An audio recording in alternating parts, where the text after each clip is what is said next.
the board's looking for who's going to step in temporarily. It was my job as lawyer to negotiate the terms of his departure, got that done over the course of a week, gave it to the board chair at 4:00 on a Friday afternoon. And she said, one more thing, Cliff. The board wants you to be interim president. That was a big surprise. I laughed out loud. Never thought of it. And I'm like, no, I'm not your guy. Welcome to In Our Town, Conversations with Springfieldians Making a Difference.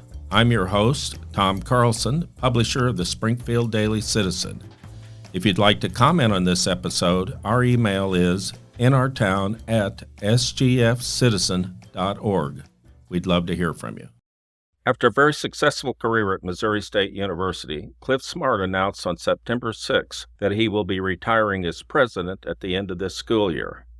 He joins me today to take a look back at the last 12 years and a look forward at the challenges and opportunities for Missouri's second largest university. Clif, welcome to In Our Town. Thanks for having me on, Tom. I watched your video that you sent out on September 6th. Very well done, by the way.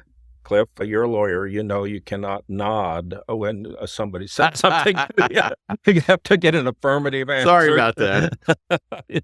Anyway, enrollments continue to grow. I think it's a big deal. You kept tuition lower than the rate of inflation. The doctoral programs, $440 million in 2 fundraising campaigns. As you said in your video, last but not least, you got into the football playoffs for the first time in 30 years. Maybe the hardest accomplishment of the whole list. Of those accomplishments, or maybe something else, what was the most important to you and why? I think for the long-term profile of the university, the most important thing we did was have the state and our accrediting body recognize us as a doctoral granting university.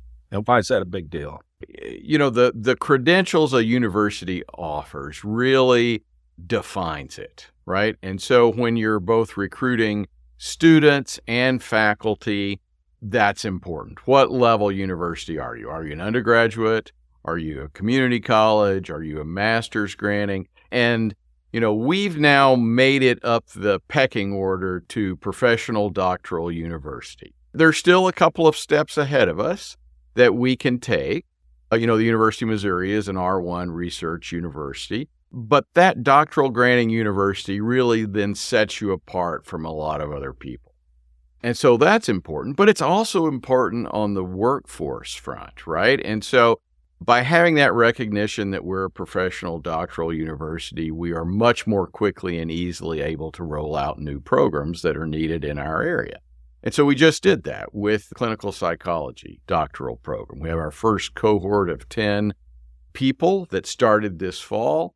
We're looking to begin a Doctor of Education program next fall, a year from now. There are lots of people that want to serve in higher education or in K-12 administration that need that doctorate to be competitive for those jobs. And it's not offered in our area. And so to be able to do that, it's both important for your profile, but it's important for the workforce in Southwest Missouri, which is the fastest growing part of the state. It's an easy lift to get those programs approved, is it? It's not. And, there's a lot of extra work as a part of it. And so, you have to get permission, we did for a time, from the University of Missouri. You had to spend lots and lots of time. It would typically add a year and a half through the justification process to get it. But now it's a matter of routine. And so it can be approved by the coordinating board in like 60 days instead of a year and a half or 2 years. And we don't have to ask anyone else's permission to do it. And so that's been a really nice accomplishment, I think, for us. So I remember years ago, the first doctoral program you had was in audiology. True. And we still offer that program. And if I'll just pull something out of the air, if it was going to be a PhD and whatever, Are you saying now you don't have to do the Mother May I with University of Missouri and the state legislature no longer holds veto power? At least for that group of credentials that fall into professional doctorates. And so there's a statute that has carved 6 of them out. Okay. And that includes medicine, law, veterinary pharmacy, et cetera. That's reserved for the University of Missouri. PhDs are reserved for the University of Missouri. But the professional doctorate, which is really connected to the workforce, those are all now free game if we think the market justifies it and we can get those approved as a matter of routine. And so many of them are in healthcare. So we just got approval for occupational therapy doctorate. We have physical therapy, audiology, anesthesiology, nursing practice in our D.C. We have a little campus in D.C., Washington, D.C. Washington, D.C., excuse me. We do a doctorate in defense and strategic studies for people that want to work in the defense industry or in the armed services or in Secretary of State's office, a lot of positions. Very popular, 70 people studying that out there. And then we launched the PsyD program, Doctor of Psychology, this fall. We hope to launch the EDD, Doctor of Education, next fall. And so again, it's all of those doctorates that are, you have to have that credential to work in that field, and that's an important piece for us. That's certainly good for Southwest Missouri, It is. Springfield. I'm sure you ran into a lot of opposition from the smaller universities because I would imagine they're thinking more resources are going to the southwest part of the state. And what's that mean for us? How are those issues resolved? 2 years ago, the first major approval would come from the Coordinating Board for Higher Education. Interestingly, none of the regional universities opposed our request. The University of Missouri, however, did oppose our request and came in force to argue against approval of that. Somehow, I'm surprised they could get a majority of the board to agree on anything. Well, and you know, even the board members connected to the University of Missouri saw the logic in this, and they passed it unanimously at their board meeting. And so, and a part of that was, you know, we'd had 4 professional doctoral programs at the time when we were arguing for this, over 1,000 doctoral degrees issued by us, very successful, capable people, all employed in the industry. For giving, you know, a handful of doctoral programs over, say, 2 decades, we'd proven we had the ability to do that, and the coordinating board agreed with that, and now we generally have the ability to offer those programs. I also mentioned the fact that unlike many universities, you were able to keep the cost of education below the cost of inflation. How did you manage that?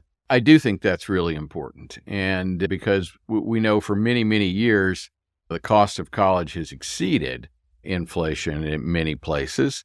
We're still less than $10,000 a year to take 30 hours of classes. Very proud of that. And also have lots of scholarship programs to help facilitate those on the lower socioeconomic scale to make it possible.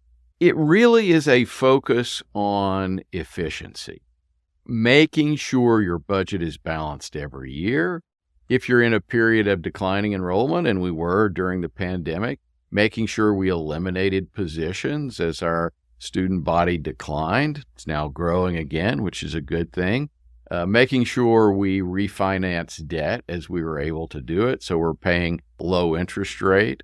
For example, we're not paying any more than like 3.25% on any money we have borrowed. It has all been refinanced when the rates were low. It's operating with a smaller workforce. On the administrative and staff side, only hiring people you really need, because, you know, when families and students are deciding whether to go to college or not, you know, it's what's the return on that investment, particularly if you have to borrow money to do that. And so we want to make sure that college remains affordable for working class and middle class families in our state. Did the tenure system present challenges when you were working through all this?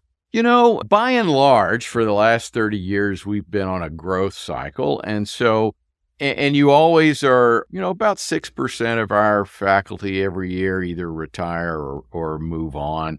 And so we've been able to work within that. You know, even during the pandemic, when we had decreases in students, we didn't eliminate any filled positions. You always have those open positions, and So you dealt with it through attrition, you do. essentially. That's exactly right. The universities that haven't done that, you think about West Virginia University that, is trying to cut $50 million out of their budget this year. That's a result of not managing it year at a time, right? Uh-huh. Letting it pile up and thinking that something miraculous is going to happen, that you're not going to have to make the hard decisions. Well, last year when our enrollment was down about 3%, we cut $5 million out of our budget. When the pandemic started and before all the federal money came in and the governor withheld $12 million from us because the state didn't have it, we cut $12 million out of our budget. And so if you're funding yourself based on the money that you have and not using reserves and not borrowing money, it then puts you in a position when the enrollment growth comes or the state appropriation is increased or the federal money comes, you're then able to put that money exactly where it needs to be in the programs that are growing, new programs that you want to add, compensation increases for the employees that you have. And that's how we've run the university the last 12 years. When I was involved in city government, the rule of thumb was that we wanted to have a rainy day reserve of about 10% of our operations. So what's the situation at Missouri State? Really good. We have the highest reserves we've ever had this year. It's over $90 million in reserve, which is about 25% of our budget. So you ought to be able to withstand some stormy weather. That's exactly right. And that's a board policy of, hey, making sure you have enough money that if you have state appropriation withholds, which we've had, if you have enrollment declines on occasion, which we had during the pandemic, that it gives you that flexibility to bridge over while you're making the reductions to get back to a balanced budget. I want to come back about the faculty for a moment. One of your predecessors, John Kaiser, told me one time, he said, Tom, you wouldn't want to take the beaches of Normandy with the Missouri State faculty. One of the strengths of our university system in the United States, people say, is the independent thinking that people can get if they come to universities. But because of that, one aspect of it is that the faculty likes to have one of their own in as presidents frequently, and you broke the mold. Why don't you tell our listeners a little bit how you first came to Missouri State and how you ended up with that job? I would say first that about 25% of our university presidents in America are non-traditional. By that, I mean they didn't come through the academic ranks. So I'm not by myself. Okay. But it's a minority, right? So that means about 3 out of 4 are. They've been faculty members and academic leaders, a provost, that background. And so I came to Springfield 31 years ago. We came to practice law at Strong Law Firm with Tom Strong and Steve Garner and Steve Harrell, good friends that I'd gone to law school with. And did that for 15 years. We had a successful practice. Tom had retired during that 15-year period and had taken over working the tobacco litigation for the state of Missouri. Our firm was a part of that, but the firm continued on. And, we got to a point where the other partners and our practices had gone different ways. And we decided to go our separate ways, still friends. Right. And I came over to be general counsel of the university. And I was 46 years old and thought that you weren't working the hours at the university that you were. And I wasn't making the same money either. But no, it was more of a 40 to 50 hour a week job instead of a 60 to 80 hour a week job. Well, that brings me to my next question. It's sort of like, okay, it sounds like you were looking for a work-life balance. So now why are you going to take this job? You live in my neighborhood, and I see you getting home late at night very frequently. Why'd you take the bait? The president's job is an all-the-time job, but it's different than working hard practicing law, where there's a lot of conflict, there's a lot of intense work, you're working against someone, there's a winner and a loser in that situation. When you're leading the university, while there is some of that, it's mostly people really are working together for the good of the community, for the good of the university. It's fun, people pull together. But I didn't come to the university to be president. I came to be general counsel. It was going to be a slower pace, more of a balance. Thought that would be my last job. And the board ended up hiring a president who wasn't a good fit, left in less than a year, not because of misconduct or anything, just didn't want to do the external part of the job, right? And when you're president of Missouri State, it's more than being president of the university. You're a community leader. The community expects you to engage with the mayor, the chamber, the city utilities, the business community, K-12 education, be involved in economic development, be involved in philanthropy and community work. Especially in this town. And he didn't want to do that. Yeah. Right. It's a necessity. And so he left. In the year that he was here, he chased off the provost and others. And so, the board's looking for who's going to step in temporarily. It was my job as lawyer to negotiate the terms of his departure, got that done over the course of a week, gave it to the board chair at 4:00 on a Friday afternoon. And she said, one more thing, Cliff. The board wants you to be interim president. That was a big surprise. I laughed out loud. Never thought of it. And I'm like, no, I'm not your guy. And went home. They talked to some other folks within the leadership team. Many of them said, no, we really need to convince Cliff to do this. He can really do this. At the time, my friend Steve Owens, general counsel at Mizzou, was also interim president at the University of Missouri. Yes. I'll be darned. And so over the course of the weekend, I had several more conversations with the board, talked to my wife, Gail, about it. Our youngest was just going off to college, so that it was a perfect timing to be able to do the external part of the job together. And so we said, okay. And I thought we'd do it for 8 or 10 months. And go back to the general counsel job. And it really worked. We fixed some things. People responded well to me. The board and many of our faculty and staff and administrators encouraged me to apply for the job. And I competed for it and was selected the 11th president. And now I'm the longest serving public university president in the state. I think if I work through the end of June next year, which is the goal, I'll be the second longest serving president at Missouri State University. Dwayne Meyer, I guess, would have been. Ellis. Dr. Ellis did it for like 30 plus years. Yeah. Oh, okay. Several other people have done it 11 or 12 and a half. I think maybe I'll just eat past Dwayne. That's your competitive nature. Can't help myself, right? We'll be right back after this short break. Hello, everyone. I'm Shannon Kay, and I'm the visual journalist at the Springfield Daily Citizen. I started out working overnights at KTTS. I did do my internship at KSMU. After that, I traveled on down to Branson. I very quickly became the news director down there. Afterward, I started working for Carbon Trace Productions, and there I was the executive director. I really see being a journalist in general as being a public service. My days, they are both regimented and not at all. Doing like my day-to-day task, which includes like the calendar and the obits, from touring along with one of the reporters to working on a Photoshop project so that way we can really make our product here at Springfield Daily Citizen shine. One of my favorite things about living in Springfield is that you never know who you are going to meet. We are one of those like big, small towns, and so you can meet these people that are internationally famous, and you find out that they live in Springfield. I want to talk about the process for getting a successor. You know, you and I were talking privately the other day, and I think you agreed with me. Your last important job is to think about succession and helping the board pick the right person. Frequently, all things being equal, a lot of places want to have an internal candidate as an option for the board. Maybe you can speak to that. So, had those conversations with the board, every year as a part of my evaluation, gave them a forecast of, how much longer am I going to do this? A little over a year and a half ago, a couple of key people, Jim Baker, Frank Einhill, had retired. They were actually the people we were confident in.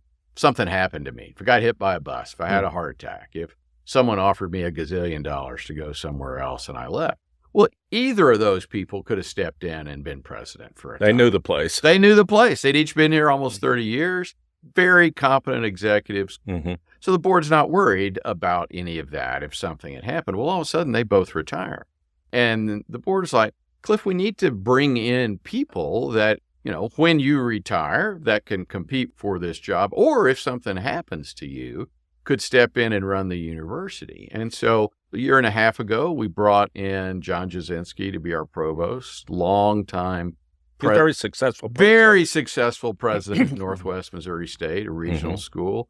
Zora Mulligan, the commissioner of higher education, again, very good manager, executive. Brad Bodenhausen to replace Jim Baker, longtime chamber executive, again, very capable executive. And all of a sudden we replenished, right? We had people that could step in if something happened to me. Of those people, I think Dr. Jasinski will compete as the internal candidate for the position, but the board's going to do a national search and wants to make sure that the right person is selected to replace me. And so my job was to make sure we had a competent, solid internal candidate.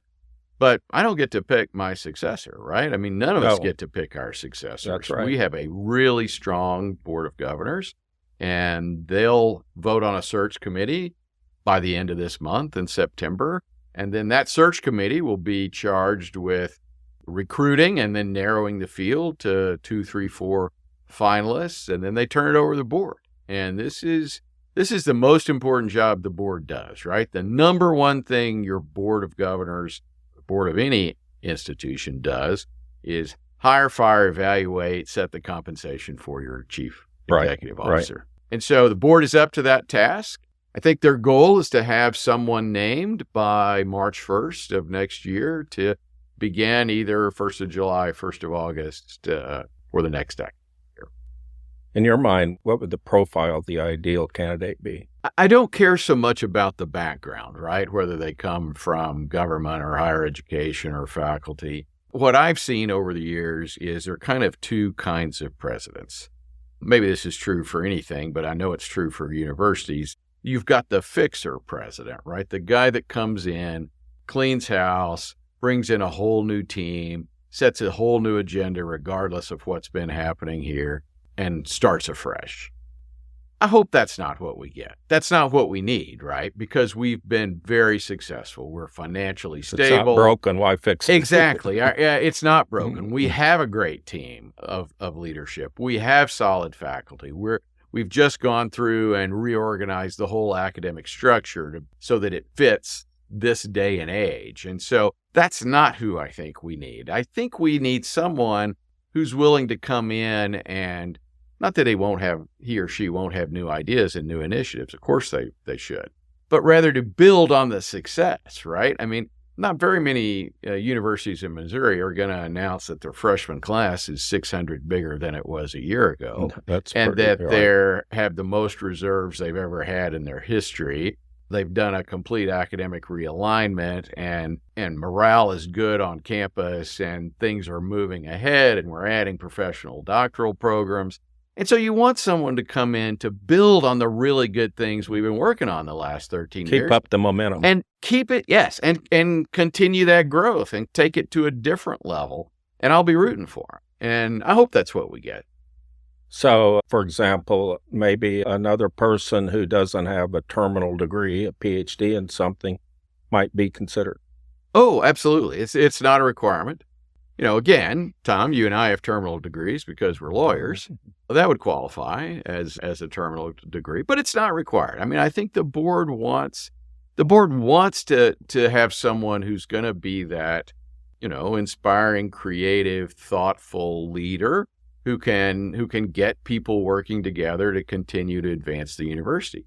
Kind of started this question by talking about faculty, and we have an interesting shared governance structure, right? The faculty control the curriculum, and they do have a certain independence. Mm-hmm. And so I can't just tell them all what to do or what not to do. You really have to lead them and work with them and their leadership to move the university forward. So you really need a collaborative, consensus builder kind of leader, but it can't be passive. You've got to push people, and you've got to be aggressive.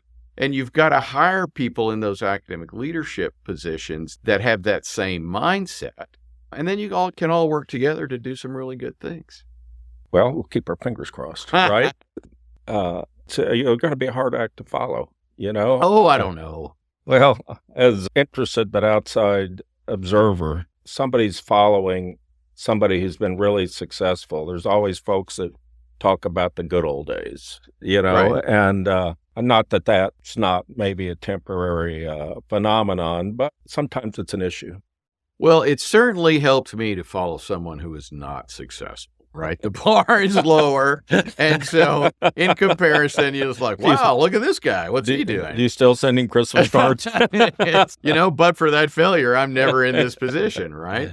But I do think it's important that when I'm the emeritus president, that I don't encourage that, right? Yeah. That you don't second guess people, that you're publicly supported, that you're available if they want to talk to you about things. And if they don't, that's okay. Right. And that you're not critical, particularly publicly, of the leadership, right? Because I don't want to do anything to undermine my successor Of course not. or to keep the university from moving to the next level. I agree with you, again, as interested but outside observer on that. And what is remarkable to me, and frankly, it seems like, to me at least, people that have stepped into these kinds of positions in our community over the years, one of the characteristics that those folks who didn't work out was they didn't want to talk to the prior leader. It's like, I'm going to do things my way. I don't know if they thought that they'd get brainwashed or something, but it was a habit that was shared among those people that didn't work out. That's an interesting observation, Tom. When I took this job, there was a lot for me to learn. I mean, I knew the university because I'd worked as general counsel for 4 years, and I knew the players. There was a lot for me to learn. And Mike Nitzel, who was the 9th president, good friend, the guy that hired me to be general counsel, man, for the first 4, 5, 6 months, I would talk to him every week. Wow. Yeah. And then when the pandemic hit and we're having to make up the playbook as we go, sometimes I would call Mike every day. And I would say, Mike, let's just help me talk through this. Here's what we're thinking. Here's what we're dealing with. How would you react to that? And I didn't always follow his advice. I wasn't, he wasn't the puppet master and making the calls.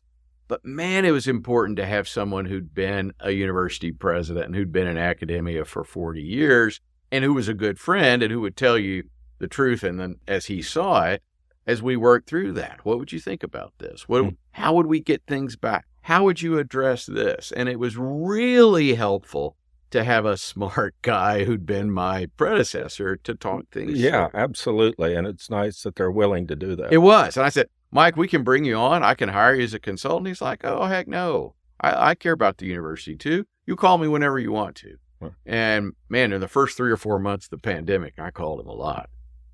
I don't want to take up too much of your time, but as you know, lots of organizations will do what they call a SWOT analysis, strengths, weaknesses, opportunities, and threats. So maybe some brief comments on each one of those. What about Missouri State's strengths?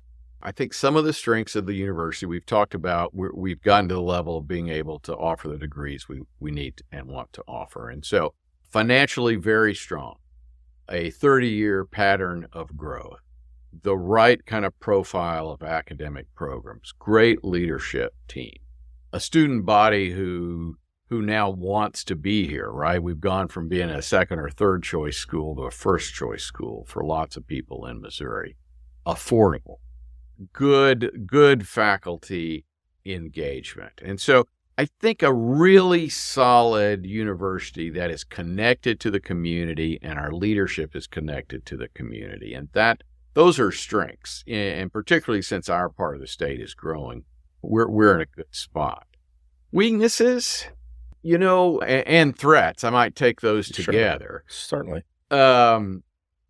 Fewer families are sending their students to school. 5, 6 years ago, about 65% of high school graduates would go to community college or university. Wouldn't all finish, but that's decreased by like 7 or 8%. My goodness, okay. And it's not that they're all going into the workforce. Some are like a bigger chunk are like not going anywhere. And so with our state not growing, kind of flat in population, and with fewer high school grads going to college, that's a threat to the university because the tuition revenue drives about 2/3 of our revenue. And so if there are fewer people coming to school in our whole state, then the pool shrinks and you got to compete with that. So I worry about that. And, people talk about there's a cliff coming in 2026 where there's a pretty significant drop off because there are just fewer students. And so that's the biggest piece. And there's also a threat as businesses start training their own people instead of hiring college graduates, whether it's in Silicon Valley or different places, financial institutions. Hey, come to us and we'll just train you. You don't need a college degree. We'll teach you how to do this job. And so lots of competitors in the business, lots of virtual competitors in the business as well. Take classes online from X for-profit university or even not a for-profit. You can take classes from any university in America right here in Springfield, Missouri. And so a lot of competition out there. Opportunities. The biggest opportunity I see is as higher ed changes, if we're willing to change with it and offer programs in all different modalities, online, weekend, hybrid, traditional, in-person, 6, 8, 10, 12, 16-week classes starting at different times. If we're willing to partner with industry in our area to help educate their workforce, then we'll be fine, right? We just entered into a big partnership with Cox Health and OTC and the Springfield Public Schools to create a pipeline of healthcare workers. We're going to see more of that. We're working on other similar kinds of programs like that. We're always going to have that traditional residential student that comes to us at 18, but we're going to need to be more flexible, adaptable, and really help the adult student because the world changing as fast as it is, Tom, people are going to need education over the course of their lives. And we need to be a part of it. And I think if we can be a part of that, the university is going to be fine. I was thinking when you said that 65% of high school students used to start college. It's less than that now. But also there's been a change in the ratio of males and females in college. A lot more young women are going now. I mean, of course, that's great. But why are young men not attending? That's a great question, Tom. I mean, we're over 60% female at Missouri State, and our graduate programs, it's higher than that. And so that's a great question. We need to address that, and we need to more aggressively recruit men. Now, there's always been kind of that trades that men are more involved in, whether it's construction, whole variety of construction, or physical labor, technical kinds of work that has attracted men. But so many of those jobs now in advanced manufacturing and in the trades require education. And so whether it's a community college program or whether it's a construction management degree at Missouri State, they still need to go into some post K-12 education. And a lot of them are not. And we need to work on that. That's one of the things at the top of our list for next year in terms of recruiting is really begin to figure that out and specifically market to men that there are things in college that are meaningful to you that would help you have a successful career and life and more income. The last thing I want to just have you speak to, because I know how much you would attribute your success to your wife, Gail. Maybe you'll talk about that. We really have done the job together. And, for your audience, if you haven't watched the retirement video, it's only 3.5 minutes on the homepage. Gail comes on at the end because, again, Gail has been such an important part of doing this job. And a lot of the job is external, and we travel. And a lot of the job is entertaining and connecting with alums and community leaders and education leaders. And she's been a huge part of that. She goes with me on most trips. University doesn't pay for it. We pay for it ourselves. But the example would be, we'd be at an alumni event, and 20 minutes before it starts, some 80-year-old man by himself arrives, dressed in a suit, feeling kind of awkward or uncomfortable. And Gail will just take him on and make him feel at home. Well, that's her Southern hospitality coming out.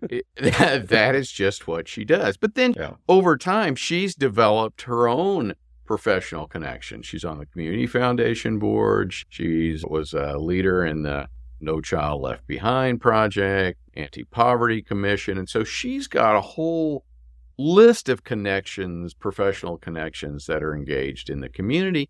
And so when she's at all of those things, that's a part of what we do together and how people connect both of us to this job. And well, you two are Springfield's power couple. Well, I don't know about that, but we have enjoyed doing it together. And as we think about the next part of life, I mean, it was just as hard for Gail to think about what comes after this as for me, because again, it's her identity has been tied in president of the university job because it's such a big part of our lives together. Well, you've been so involved in the community. I just don't see you sitting on the front porch or playing golf all the time. What's next?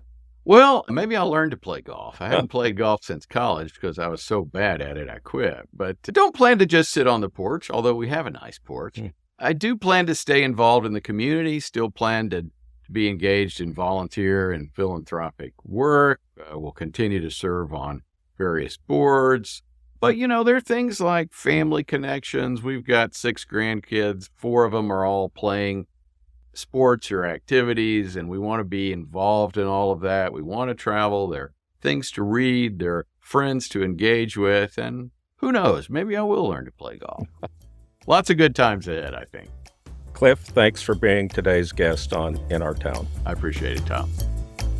That's it for this week, and many thanks for listening. If you'd like to listen to other episodes, you can visit the Springfield Daily Citizen website at sgfcitizen.org/In Our Town, or subscribe wherever you get your podcasts.